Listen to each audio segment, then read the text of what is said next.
Well, hi everyone again. It's Joe for Hire. It's a beautiful Saturday. Happy St. Patrick's Day, by the way, March 17th. I'm just sitting here by the Thames River again. No, it's not Motivational Mondays by the River Talk, but I thought I'd get out. You know, it's nice. It is cold, but it is nice. That sun feels great, and feels really good to be out walking today. Anyways, guys, just a quick video. I know this subject has been, well, talk about kicking a dead horse, but it's been around quite a bit.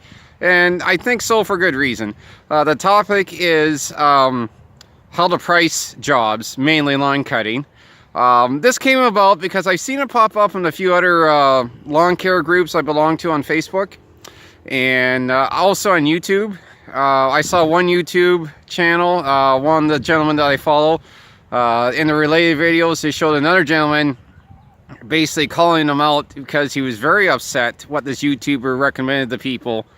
And what he allegedly recommended was, hey, just call up your competition and pretend you're a customer and try and get a quote to see how much they're charging and to either undercut them or know what they're charging.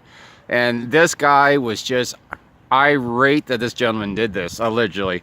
I haven't seen the video. I just seen the video of this guy going off. It's almost like this guy robbed him or something.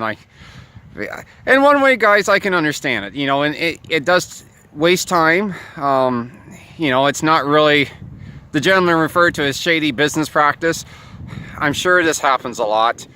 Guys, there's people that undercut people in all types of business. In agriculture and the business my dad worked in, he was always talking about these fly-by-night guys that would come along, set up a barn for way less than what it would cost his company to do it, and likely not as good as the job either. Dad's company, they knew their stuff, they had good equipment, and they had my dad. I might be a little biased, but Dad, he was an expert in the field that he was doing, but he learned a lot too. And I think basically the long and short of it, guys, I think a lot of us struggle with this if you're just starting out. Because for me, for example, I only worked for my grandparents and my dad growing up. I had no idea what people charged for cutting grass or shoveling snow. Like, I really didn't know.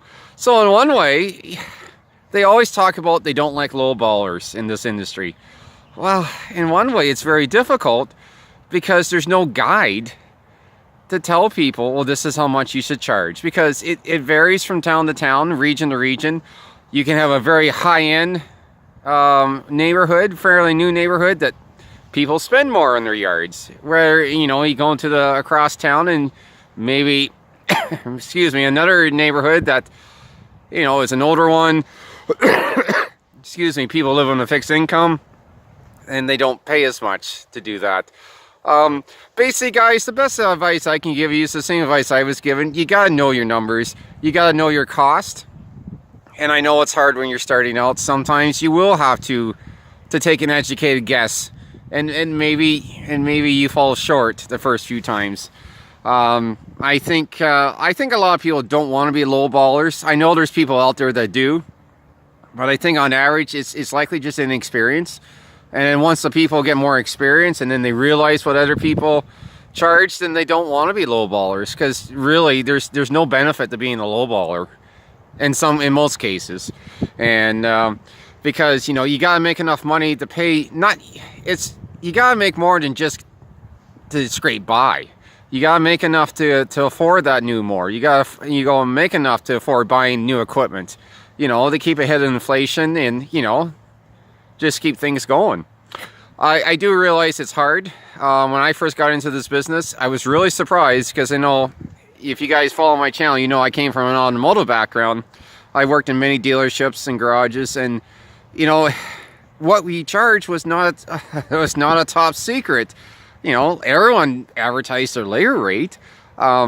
In parts, it was a little bit different, because certain part customers, if you were a commercial account, you would get a discount. They refer to it as trade pricing.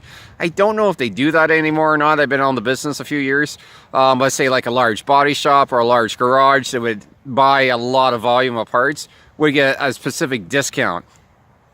And so, you know, we just kept that to ourselves. It wasn't a big top secret. And I start my own lawn care company, and I try to ask people. And even one time I lost a customer that I think someone undercut me on. And I treated this customer good. I was very accommodating. I came when she asked me to. and went all my way. And then she goes, well, you're too expensive and I'm going with someone else. And it's like, well, from the research I've done, ma'am, I'm charging you pretty much the norm. How much are they charging you? Because I'm always trying to improve my business. She wouldn't tell me.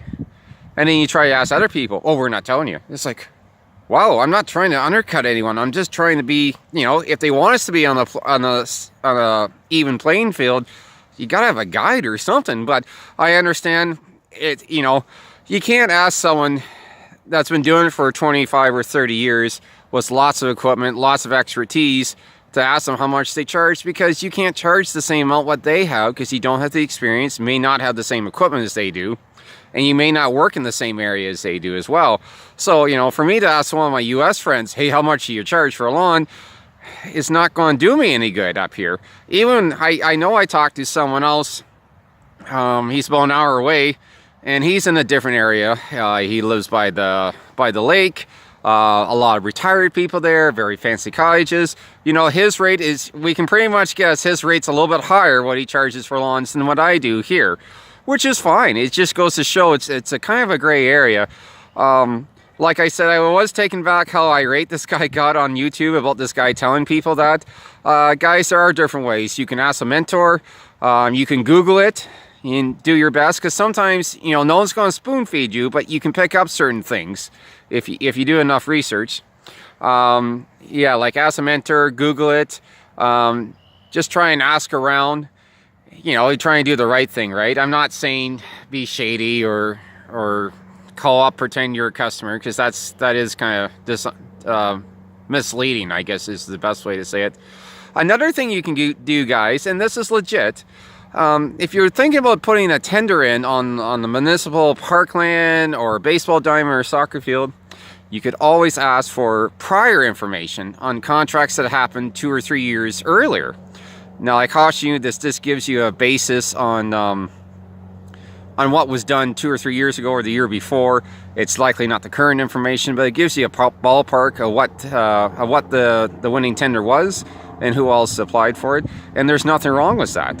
It's public information, it's prior information, so it's not insider information. You're not trying to get inside track on the current one. It's just stuff that's happened in the past, and being it's, you know, it's government, you know, you are allowed to ask for that. And like I caution you, it's just a guideline. Because if you've never done it before, then the last thing you want to do is set yourself up to lowball yourself to win the contract and then find out I'm not making any money on this. And you don't want to tie up your time on a huge project like that and not make money. It's one thing, you know, to be short a little bit on someone's yard. You know, that's not a big deal. But on something like a soccer field or a baseball diamond or a huge park, that's huge. And it also ties up a lot of time. So, like I said, you can try doing that. I've done that in the past. The gentleman I spoke to had no problems telling me that. I ended up not putting a bid in on that property just because I felt it was a little too big for me to handle on my own. But anyways, guys, that's just some of the stuff you can do. And so hopefully that gentleman that watched the other YouTube video doesn't get mad at me for saying that either. Like I said, it's a big gray area. I think I've seen this question asked many times. How do you find out what other people charge? And it's only because you want to be on the level playing field. I know it's very difficult because everyone has it's different for everybody. But the best advice I can give you is know your numbers, know your expense costs. You may have to take an educated guess on some smaller lawns just to get going. And then eventually you will get customers that will say, hey, you know what, the other person came in and did it for this price. And if it's in line with what you think, you got to make a profit on it regardless, otherwise you won't be in business. But, you know, not every customer will tell you that. Like that customer that I lost, you know, I was trying to do the right thing by saying, you know, ma'am, you know, I want to try and improve my business. If I'm too high, please let me know. But I wasn't for the amount of work I was doing. I know that. But there are low ballers out there that intentionally undercut people. It happens a lot. Usually, they always say the lowest tender doesn't always get the tender, but a lot of times they do. But you gotta make it worthwhile, guys. I know in commercial properties, some commercial properties just don't have the same profit margin as some of the residential. So you just gotta really do your research. Do your research, know what you can handle, know what you can make money at, and go from there. But that's the best advice I was told. Know your numbers.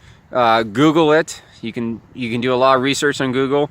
A better resource would be to go under Stanley the Dirt Monkey's website, Dirt Monkey University.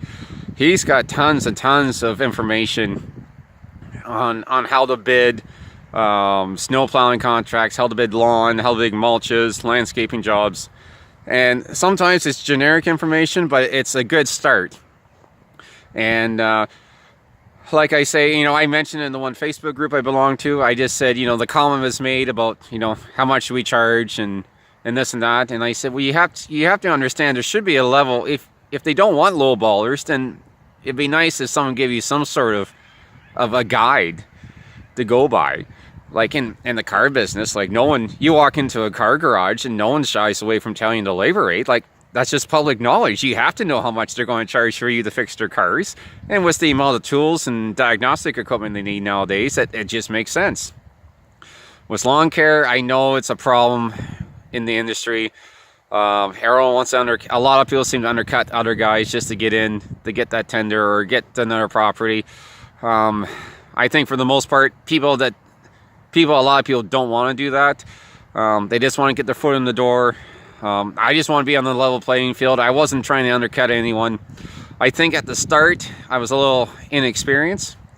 And like I say, I was alone with some equipment, so I didn't have a lot of expenses at the start. I wasn't making much, but I wasn't spending a lot either. And like I say, I just started off with my grandfather's Pushmore. Wasn't trying to undercut anyone.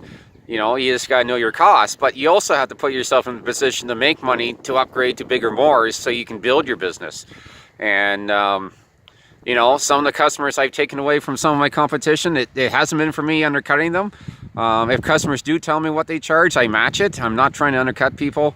Sometimes it's just been a matter that the competition had the lawn and someone else referred this customer to me to do some miscellaneous yard work or clean windows or something. I know one of my first lawns I got, I was doing windows for this lady, some other odd jobs, and she was complaining to me. She goes, you know what, this kid I had to cut my grass, he does a good job, but he just doesn't listen to me. And I said, what do you mean?